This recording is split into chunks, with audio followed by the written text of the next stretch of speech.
அனைவருக்கும் வணக்கம். 2026 இந்த மே மந்த் வந்து பார்த்திங்கன்னா டிபார்ட்மெண்ட் எக்ஸாம் வந்துட்டு கால்ஃபர் பண்ணியிருக்காங்க. நிறைய ஆசிரியர் பெருமக்களுக்கு BT2 HM ப்ரொமோஷன் வந்துட்டு கிடைப்பதற்கு நிறைய வாய்ப்புகள் இருக்குது. அதனால் பெருவாரியான ஆசிரியர் பெருமக்கள் வந்துட்டு அந்த டிபார்ட்மெண்ட் எக்ஸாமை எழுதுறதுக்கு அப்ளை பண்ணியிருக்கிறாங்க. அதில் BT2 ஹைஸ்கூல் HM ப்ரொமோஷனுக்கு சபார்டினேட் ஆஃபீஸர் 124 அந்த பேப்பர் பாஸ் பண்ணணும், அல்லது 152 எக்ஸிக்யூட்டிவ் ஆஃபீஸர் அந்த பேப்பர் வந்துட்டு பாஸ் பண்ணணும். ரெண்டில் ஏதாவது ஒன்று பாஸ் பண்ணாலே நமக்கு வந்து போதுமானதாக இருக்கும். அதில் என்ன கேட்டிங்கன்னா, அந்த ரெண்டில் 124 இந்த பேப்பர் வந்து சபார்டினேட் ஆஃபீஸர் 1 வந்துட்டு எளிமையாக இருக்கும். அதனால் இந்த பேப்பரை தெரிவு செய்து எழுதினீங்க அப்படின்னா எளிமையாக நம்ம பாஸ் பண்ணிடலாம். அதில் அப்ஜெக்டிவ் டைப் கொஸ்டின்ஸ் வந்துட்டு இன்றைக்கி நம்ம பார்க்குறோம். இது வந்து பார்த்திங்கன்னா 2018 அந்த ஆண்டுக்குரிய வினாத்தாள் இது. இதில் இருக்கக்கூடிய கொஸ்டின் ஆன்சர் நம்ம பார்க்கலாம். இந்த இதை ஒரு முறைக்கு 2 முறை கேட்டிங்கனாலே போதுமானது.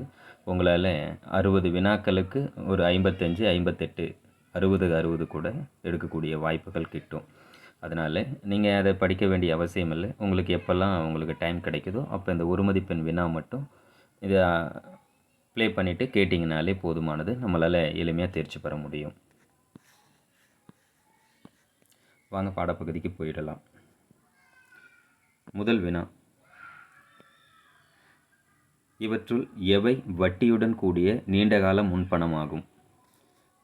MA அதாவது மேரேஜ் அட்வான்ஸ், திருமண முன்பணம்.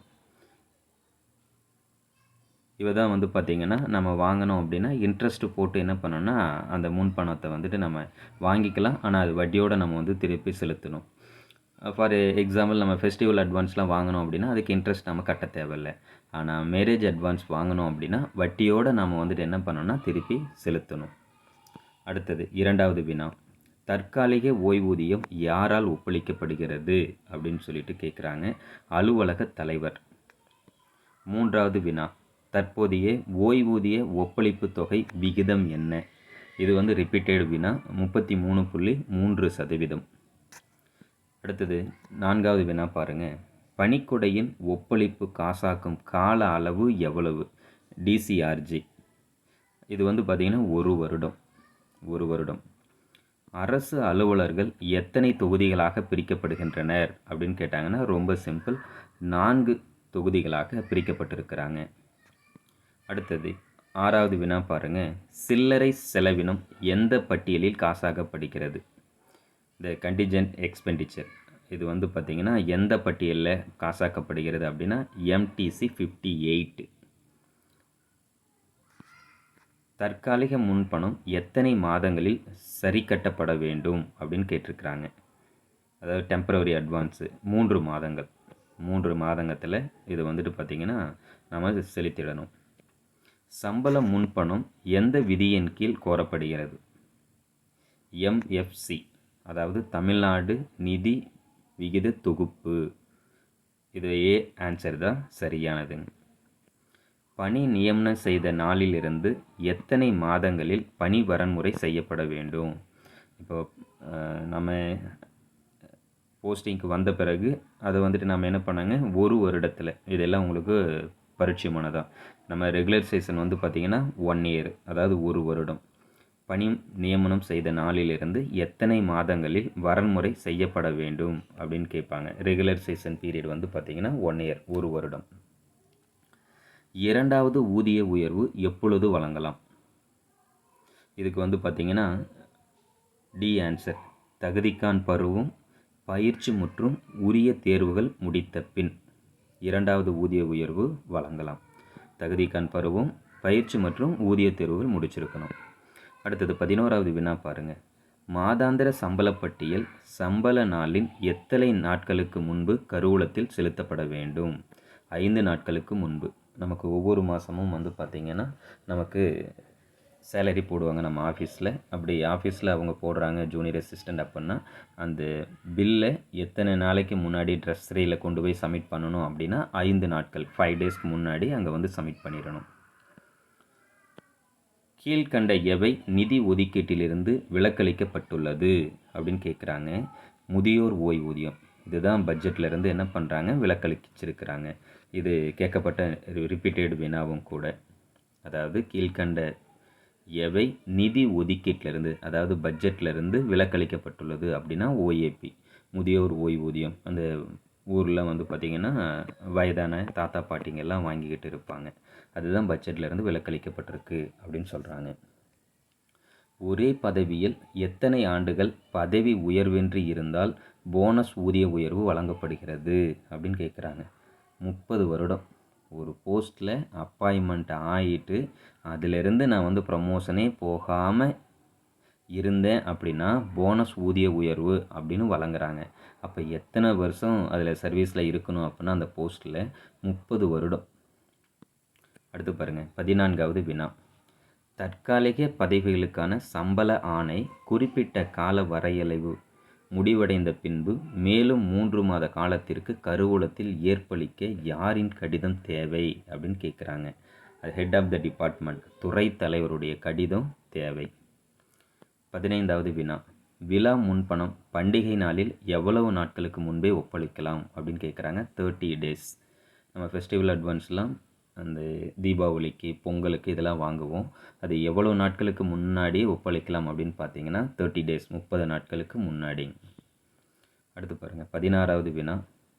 நிலுவைத் தொகைக்கு மறு நிதி அதிகாரம் பெற முதல் ஒப்பளிப்பிலிருந்து எவ்வளவு நாட்களுக்கு பிறகு தேவைப்படுகிறது? 1 வருடம். அடுத்து பாருங்கள், 17வது வினா.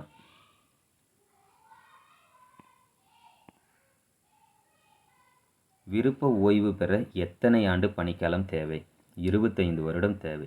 அதாவது வாலண்டியர் ரிட்டையர்மெண்ட் ஆகணும் அப்படின்னா அதுக்கு அப்ளை பண்ணுறதுக்கு எத்தனை வருடங்கள் தேவை அப்படின்னா 25 வருடம். விஆர்எஸ் நம்ம சொல்கிறோம் இல்லையே, நம்ம கூட ஏதாவது சொன்னாங்கன்னா நான் விஆர்எஸ் வாங்கிக்கிறேன் அப்படின்னு சொல்கிறாங்க.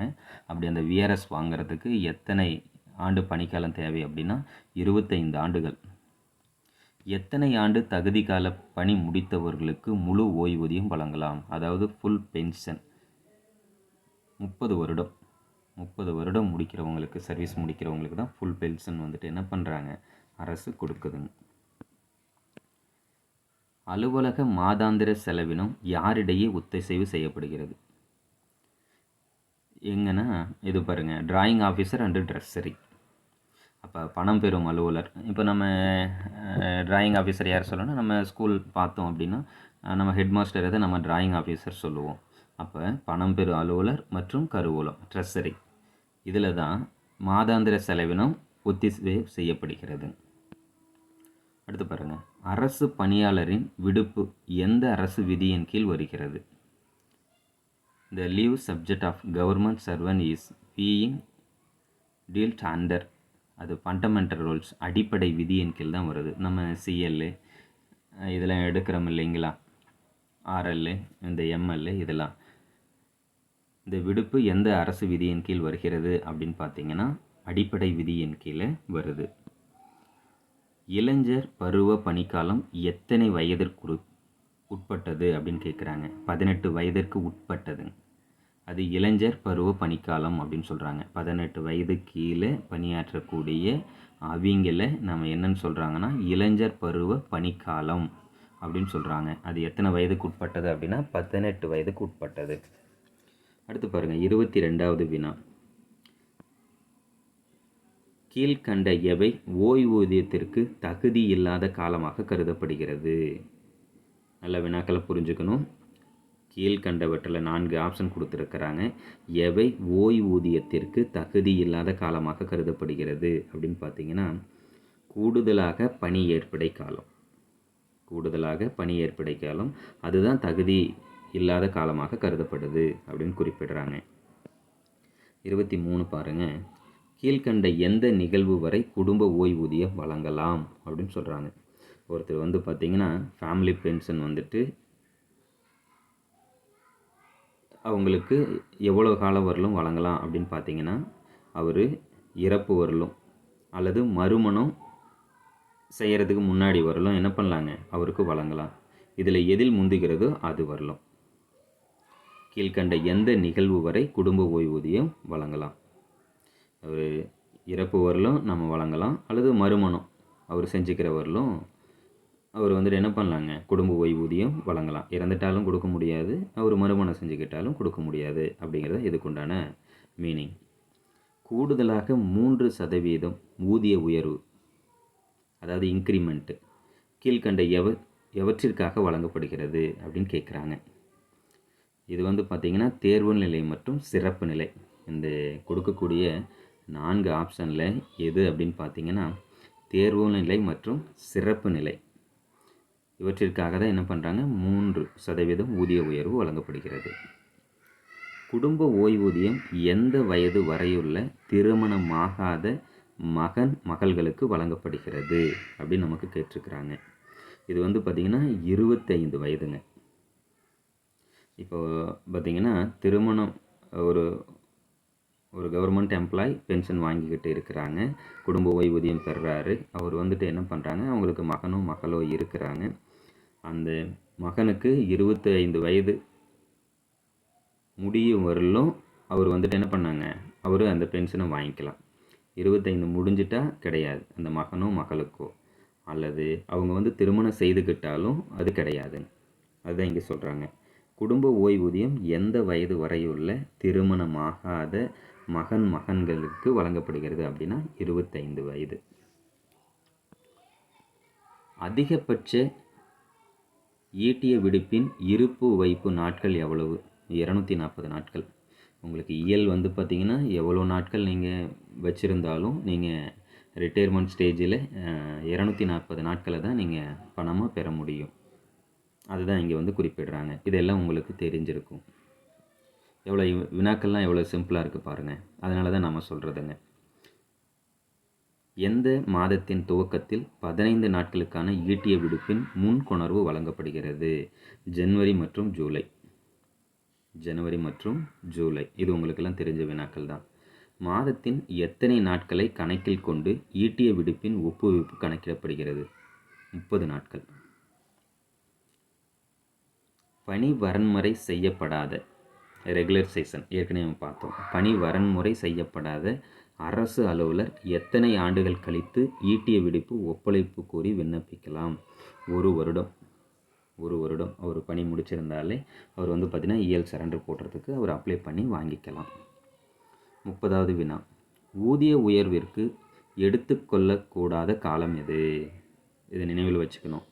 இது வந்து பார்த்திங்கன்னா இந்த சஸ்பென்ஸில் இருக்காங்க இல்லையா, அதை வந்து கணக்கில் கூடாது அப்படின்னு சொல்கிறாங்க.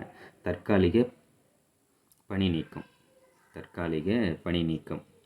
ஊதிய உயர்வுக்கு எடுத்துக்கொள்ளக்கூடாத காலம் எதுனா தற்காலிக பணி நீக்கத்தில் இருக்கிறவங்களுக்கு அந்த இன்க்ரிமெண்ட் இதை வந்துட்டு எடுத்துக்கக்கூடாது அப்படின்னு சொல்கிறாங்க. நாளைக்கு நீங்கள் ப்ரொமோஷனில் போகும் பொழுது யாராவது சஸ்பென்ஷனில் இருந்தாங்க அப்படின்னா அந்த ஊதிய உயர்வுக்கு எடுத்துக்கொள்ளக்கூடாத காலம் அது அப்படின்னு நினைவில் வச்சுக்கணும்.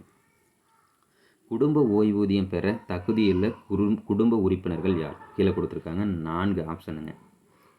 வினாக்கள் நல்லா விளங்கிக்கணும். குடும்ப ஓய்வூதியம் பெறறதுக்கு தகுதியுள்ள குடும்ப உறுப்பினர்கள் யார் அப்படின்னு பார்த்தீங்கன்னா திருமணமான மகளுக்கும் கொடுக்க முடியாது. ஏன்னா அவங்க 25க்கு உட்பட்டிருக்கணும், திருமணம் ஆகாமல் இருக்கணும். சரி, அடுத்தது அதே மாதிரி மகனும் 20 வயதிற்கு மேற்பட்ட குழந்தைகள் அவங்களுக்கும் பென்ஷன் கிடைக்காது. அப்போ இந்த மேலே 3 சொல்லுறதுக்கும் என்ன பண்ணாங்க, ஃபேமிலி பென்ஷன் பெற முடியாது. அப்போ பெற தகுதியுள்ள குடும்ப உறுப்பினர் யாருன்னா விதவை மகள். விதவையினுடைய மகள் வந்துட்டு அந்த ஃபேமிலி பென்ஷனை வாங்கிக்கலாம். முன் ஊதிய உயர்வு தேர்ச்சி பெற்றதற்காக வழங்கப்படுகிறது எது அப்படின்னு பார்த்தீங்கன்னா கணக்கு தேர்வு பகுதி 1 அக்கௌண்ட் டெஸ்ட் பார்ட் 1. பங்களிப்பு ஓய்வூதிய திட்டத்தினை நிர்வகிப்பவர் யார்? அந்த கான்ட்ரிபியூஷன்ஸ் பென்ஷன் ஸ்கீம் நம்ம எல்லாம் சிபிஎஸ்சில் இருந்தோம் இல்லைங்களா, அந்த திட்டத்தினை நிர்வகிப்பவர் யார் அப்படின்னா கருவூல கணக்கு இயக்குனர், director of treasury and accounts. கருவூல கணக்கு இயக்குனர் அவர் தான் வந்துட்டு என்ன பண்ணாங்க, சிபிஎஸ்ஸை அது வந்துட்டு நிர்வகிக்கிறாங்க. எடுத்து பாருங்கள் 34வது வினா, எத்தனை வருடங்கள் அப்பழுக்கற்ற பணி முடித்த பணியாளர்களுக்கு ரூபாய் 2000 பண வெகுமதி வழங்கப்படுகிறது?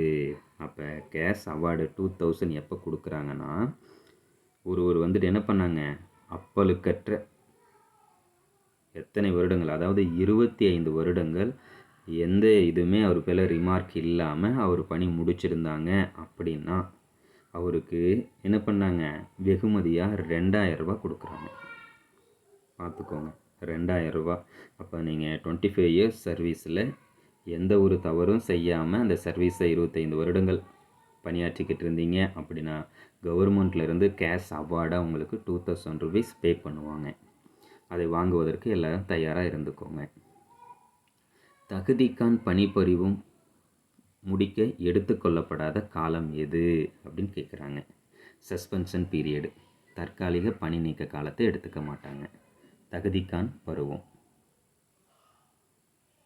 ப்ரொபோஷன் பீரியட் இருக்குது பார்த்தீங்களா, அந்த ப்ரொபோஷன் பீரியடுக்கு அதை முடிக்க எடுத்துக்கொள்ளப்படாத காலம் எது அப்படின்னா தற்காலிக பணி நீக்கம்.